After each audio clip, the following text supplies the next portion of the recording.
Hey, Jay Siemens here. We're in a new 2025 Alumacraft. This is the 185X Competitor tiller. I've ran the 185 tillers for many years and they improved on a classic. So I'm gonna go from the back of the boat to the front of the boat, pointing out some of the new features. But going to the back of the boat, you're gonna notice the biggest change in these boats probably is the X-Pod. So basically, you've got your transom sticking out 16 inches further than historically. The transom would be a straight line from side to side. So they market it as a 185 18.5 foot boat, but it's actually a 19 plus foot boat with that extended. So you've got more fishability. You've got this whole area here where you can almost fit another person if you're musky fishing. On the other side, you've got some storage as well. You could put some of your pumps for your power steering or power poles or whatever you're running back here. Here it's got the system for the Mercury power steering. The next thing we talk about is the engine. Historically on a 185, you're maxed out with a 90 horse. Now you can put 150 horsepower on the 185, which is, it's gonna rip it good.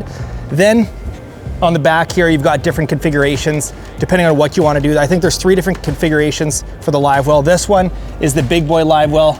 You've got a place for your fish from end to end. That is a ton of storage for tournament sized fish, whatever you need. You're not gonna have a problem filling that thing up. All right, so going to the captain's area here, you've got the built-in Garmin. You can use that for your gauges if you want. You can use it for mapping. You can hook up to a transducer, but it's beautiful that it's flush mounted right into there. You've got Bluetooth stereo. You've got USB on the side. You've got a spot to put your phone, spot to put your pliers. All the buttons are nice and compact here. Cup holder, and then as well, this pops out. And then you've got storage for tackle trays, your screen finder, tools, pliers, whatever you need down there. This is one of my other favorite parts that they redesigned, is this track system right here. So this is what you can put your graphs on. There's a couple reasons that make this awesome, is now you're not limited to a couple spots for mounting. You could put 1, 2, 3, you could probably fit 4 graphs back there if that's what you wanted, but you've got this rock solid track system that you can jump on. When you open up this compartment, you can see the wiring. This is where, you know, the command center is for your fuel gauge, RPM gauge, all that stuff. Then right by your feet, by your tiller chair here, this is where the batteries are stored. So it's just a nice way to maximize the storage in this boat, because historically it was behind you over there and now it's by your feet. Out of the way, you can see the gas tank there. You've got room for 2 big batteries here for starting and for your house battery, power steering, that sort of stuff. Speaker here for the stereo. You've got storage on the side. This is a cooler, so it's got an insulated lid. It's got, you know, the waterproof storage with the drain on the bottom if you want to drain it out after your ice or whatever liquids have melted at the end of the day. All right, so yeah, moving forward on the boat, the amount of storage is crazy. Since there's only that one pedestal behind me, now they have all this room for compartments. But look at this. Storage, live well, which you can convert to storage as well. And then these are 2 rotomolded tubs. There's one rotomolded tub on the port, and this is the biggest rotomolded tub on the boat, and it is just a beast. You can fit so much gear in here, all your tackle, your life jackets, your shore lunch kit, whatever you want. I love having lots of storage in the boat, and the 185 has just an incredible amount. You've got the rod locker down the middle. They've done a good job of adding this foam style matting inside of it so your rods and reels don't bounce around. They've added a shut off for your batteries on the side, but this handles, they market it as 9-foot rods. You could probably fit even a longer rod in there if you wanted, but very easy access for your batteries. You take the lid off, right there, you've got room for 3 batteries, which is amazing because a lot of systems these days are 3 batteries, 36 volt. So it's amazing that it's set up for 3 batteries in an 18.5 foot boat. And then the other thing to point out is instead of having those little individual hangers for the rods, you've actually got steps. So this allows you to fit way more rods in here. You could put multiple rods in each of those openings and you could easily fit 15 rods in that system.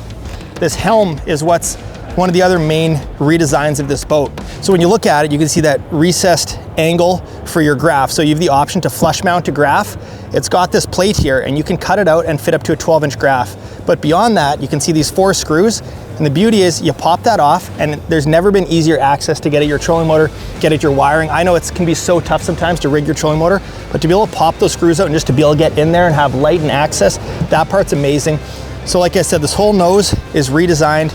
You've got a phone holder up here, you've got plier holder, you've got a waterproof USB port on the side if you want to charge your phone, or a live scope recorder, GoPro, whatever you want.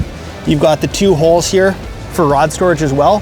which I had a chance to test these out. You can fit about 2 feet of your rod in there, and that allows you to tuck your rods to the side out of the way. And then this is the other really cool part that I know some people did this to their Alumacrafts on their own, but now it comes stock as a recessed area here. So depending on what pedal you have or what you like to do with this specific pedal, it will fit flush underneath. So you can keep the pedal in there all the time. I know if you're fishing all day, then it helps with that fatigue because you're standing on the pedal, you're not worrying about being off kilter all day. And then at the end of the day, you can just put that back on, and once again, it's got the port there so you can pass the cord through there so you don't have to worry about tripping on your trolling motor. But that is the nose. As well, you got the cup holder, but here's the other part I want to mention as we come back down on the starboard side of the boat is the curved gunnel. It'll be easier to show it with a shot from the outside, but this curved gunnel, I noticed when riding it, I haven't ridden the 185, but I rode the 175, and I think the combination of the pods and the gunnel is it just controls that splash. I feel like the spray is a little further back, and as well with the curved gunnel, I do feel like the nose rides a little bit lower, so it's better visibility. It is a noticeably different ride than the older hull, but the nose will ride lower, which gives you better visibility. And then also the spray is further back. Now running back, starboard side, you've got your big, long compartment down the side here. Once again, you can fit tons of tackle. It's got rod holes in the side there. Yeah, so if you can't fit all the rods down the middle and you need more rods, you can put them down the side. This is where I keep a lot of my tackle trays, life jackets, that sort of stuff. But overall, this boat has just a ridiculous amount of storage. I love the new paint schemes, but I think one of my favorite things about the entire boat is those X-Pods giving you that extra space. Now you can comfortably fit that extra person fishing out the back corner. Yeah, this 185 is a sweet, sweet rig.